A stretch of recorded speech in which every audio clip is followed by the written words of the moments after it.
Hi, quick video here. What size chain file do I need to sharpen my Stihl MS 230? And also, it should be the same size as for the Stihl 023. Size is 3/16. 3/16. That's the size of file you need. Save your time. I call the number. I ask people because I wasn't sure myself at one time. So it's 3/16. Here is some of your information that you can find on your bar of your chainsaw.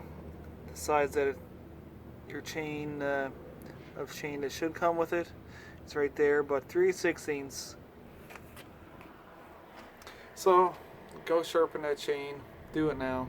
Don't look any further. Don't waste your time. 3/16.